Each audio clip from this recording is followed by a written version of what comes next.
forecast for St. John's and the Avalon. Overcast with rain, drizzle and fog today and Tuesday. Moderate easterly winds. Temperature steady between 2 and 4. Present St. John's weather at 11:30. It's overcast with rain, drizzle and fog. The temperature is 3. The wind is east-southeast at 30 kilometers per hour. The pressure 99.1 kilopascals and falling, and the relative humidity 95%. You want to know what you think of our beautiful St. John's sunshine? It's pretty bad, isn't it? Psychologists tell us that people get depressed in this sort of weather, foggy and wet. Do you find that's true? Oh, yeah, some people do. Yeah, got different opinions about weather. But I think it's pretty good, though, for this time of year. I lived in Victoria, British Columbia for about 10 years. Seems like it's moved down here. You know, so what else can you say? Can you tell me, is it depressing? You're a man with experience with the rain if you're from Victoria. Yeah, no, it isn't. No, absolutely not. In fact, I hope to see the crocuses come here in February, as well as in Victoria. Not depressing at all, then? No, absolutely not. You know, I don't mind the wet stuff as long as you don't have to shovel it, you know. Okay, how about your teachers? Do your teachers change their moods? Are they being nasty to you during this weather? No. They're about the same, then? Yeah, they're always mad. Does this weather depress you? Not altogether. No.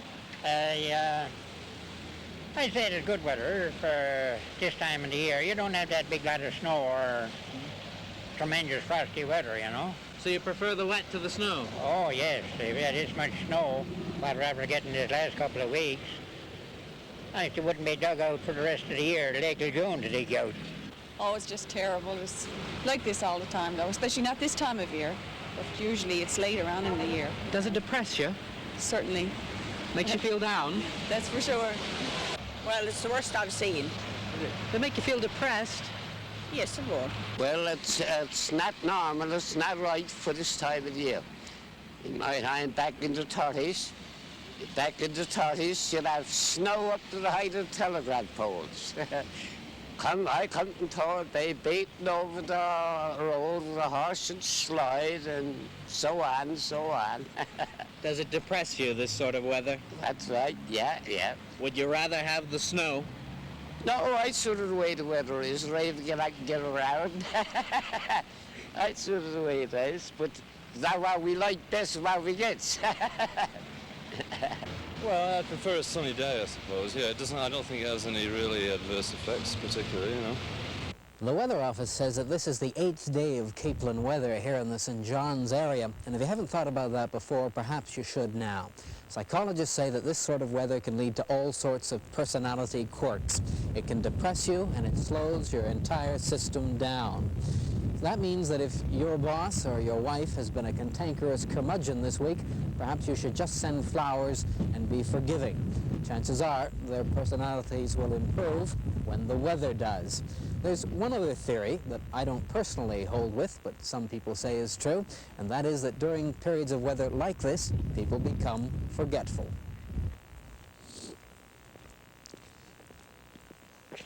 Well, enough about the weather. Owners of CMHC units in Virginia Park are in the process of undergoing a change of luck in their dealings with CMHC and the government in general. Last week, Provincial Housing Minister Tom Hickey gave the Virginia Park Homeowners Association $10,000 to look into other possible defects in their homes. And CMHC itself had made an offer of sorts to repair the damaged units. Here now's Michael Harris spoke with Gordon Stamp of the Homeowners Association. Mr. Stamp, I dare say everybody in the province and a lot of people nationally have heard about the problems of the people in Virginia Park, but it now looks like there's a little light at the end of the tunnel. Mr. Hickey has given you $10,000, and perhaps we could start out by asking you just exactly what you intend to use that money for. Well, the main idea of this money that we asked Mr. Hickey for was to get engineers, carpenters, and electricians and plumbers. We want everyone involved with building the houses to go in and take apart a couple of these houses and really find out what's in them. We've heard from previous shows from the subcontractor that he feared there was problems with foundation, and we'd like to get right at the base of this problem and see if there is any real problems. So to be quite explicit about it, are you talking about hiring people who are independent of anyone involved on the project, or are you talking about hiring the same people? No, this is our main idea, is to hire independent people and let them do up a report for us, and which we could use in court. So possibly CMHC is going to be faced with repairing damages and workmanship that extend far beyond the brickwork. Well, they were told a couple of years ago that if the brick problem wasn't started to be straightened out, they were going to have major problems. At that time, they didn't do anything about it, and now this is what they're faced with. All right, it would seem that CMHC has soon got to do something. There's an RCMP inquiry into one of their inspectors.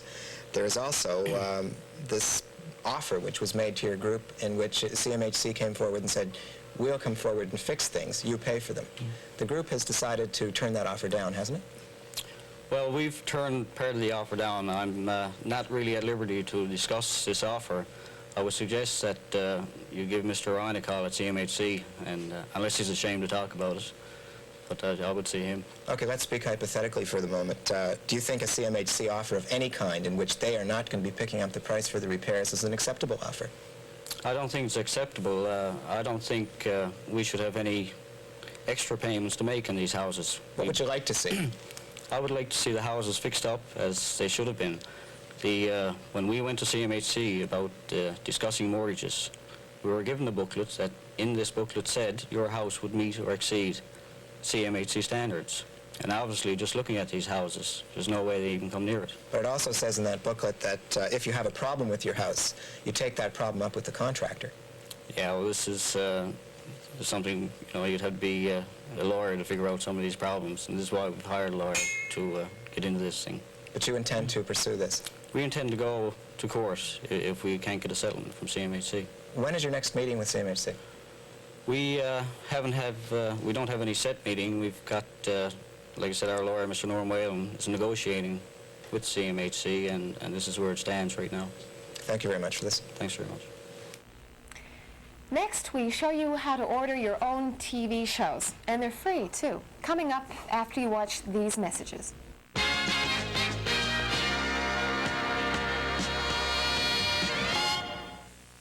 BIC presents the Olympics.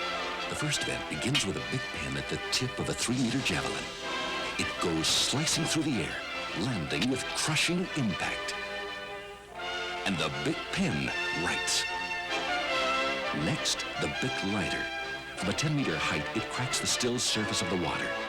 And after only 95 seconds, the BIC lighter lights. BIC pens and lighters, they stand up to a lot, they cost a little. Hi, Sarah. Ooh, what's wrong?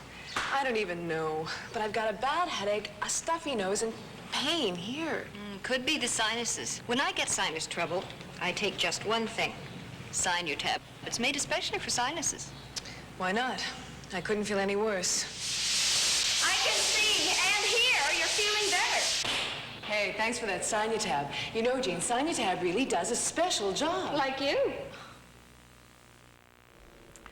Memorial University is continuing its policy of making learning easy.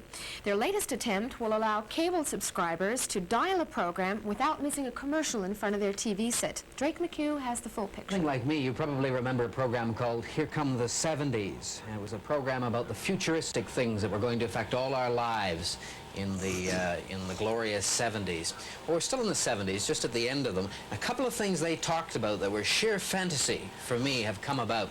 CBC lately is experimenting with a talkback program on television where people can actually have a say on the issues being discussed on television. Here Come the 70s talked about that. Memorial University of Newfoundland is doing something they talked about on that program and I thought was generations away and is here now. And that's playback television, where you're able to call in and have any program you like from a catalog played especially for you. Pretty futuristic stuff. We're going to talk about that. Good morning, playback. What program would you like to see? Dome, Sweet Dome, yes, sir. What time would you like to see this? 3 o'clock? I'm sorry, we're booked at 3. How about 2 or 1:30, around that period? 1:30? Okay, sir, 1:30. We have our own channel in St. John's, but we can also take videotapes and send them to the other cable companies in the province who will play them for us. All of the university convocations have been shown. We did a Janeway Christmas party that was shown all over the Janeway Hospital Christmas party. That was shown all over the province as well. So we're not completely isolated to St. John's. What we are isolated limited to St. John's with is the playback service itself, where you can call on your own telephone and ask for a program to be played back from a catalog. Tell me about that procedure. Well, if you buy the cable, it's not like CBC where you work that the signal comes in off the air. If you already have your home connected to cable, you get our channels as you get CBC, CTV, and 2 American channels presently. Now, we have a catalog of films, and in the front of it, it tells you how to call in. You dial the university during the day and ask for playback and request one of the films in the catalog. And our operators here would take the call, and they would check down the schedule and see if the time is available, and if so, yes, they reach over and put the tape on one of these machines, and out it goes, and it comes into your home. Can they tell you right then what time period it will be on? That's right. If you were to call in today, I'd take this log and you say, I want to see it at 1 p.m. I'd say, very sorry, sir, there's a math program going on there. You'll have to wait until 1:30. One of our most popular programs is How an Airplane Flies, and this is junior high, high school kids calling in. That's on almost every day. We're getting people calling in. We did a program here, first of a series, Newfoundland Country Music Pioneers with Jimmy Liniger. Now, you're too young to remember Jimmy Liniger, but Jimmy Liniger is a household word to people 40, 50, 60 years old when they saw him back in, 20 years ago. As a kid of 16 well, they heard him, actually. They heard him on radio. So we did a program with him in cooperation with the University Folklore Department. We'll be doing more in that series. Done a series for John Howard Society in Newfoundland. We received a Secretary of State grant to buy French programming. One series was made in Ontario, is on the air every week now. Another series will be on sometime after February. So we're expanding the catalog all the time, and we don't care whether one person sees it 5 times, or 5 people see it once, or 100 people see it. Okay. What's the reaction been? Well, as you know, this started to be, came about as a result of putting forward to the university a proposal to run an experiment. Now, personally, I thought it would probably work reasonably well, but I was amazed at the reaction. We came on in October and we ran scheduled programming. We then opened the channel for playback requests, but we didn't have our catalog out. So we wrote on the television screen some of the titles that they could expect to see. And we got 5 requests, and we got 6 requests. The next week we got 9 requests. Then the catalog came out. And we jumped from 9 requests in 1 week to 82 the second week, and it's been at that level ever since. This technology that we've been talking about, is it available anywhere else in Canada? Are we first? No, we're not the first. The technology is all over North America. I know that the phone-in playback concept is being done in it's a company called Videotron. It's a cable company doing it in one of the... Getting the leadership of the PC party is going to be caucus support. And if caucus support... They've been at it for a number of years, but they're not a university channel. They are the one of the channels of the company itself. There go the 70s, here come the 80s, all sorts of other wonderful things, I'll wager. Thanks very much. Thank you.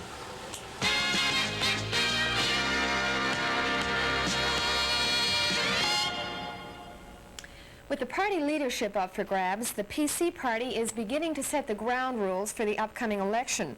The party announced March 3rd as the cutoff date for filing nomination papers and is allowing 11 delegates from each of the 51 district associations. But the party has disallowed slates for the convention. Michael Harris spoke with Dr. Ray Windsor, one of 3 caucus representatives on the convention committee. Dr. Windsor, with the upcoming PC leadership convention, the party seems to have gone out of its way to say there will be no slates. But in actual fact, whether or not you have official slates, isn't it true that the hopefuls will be organizing as highly as they can before they get into the convention? No one wants to win or lose on the floor of a convention. No, that's true, Michael. We have tried through the provincial committee to set up the organization so that all the meetings will be held in an area on the same night. So in essence, the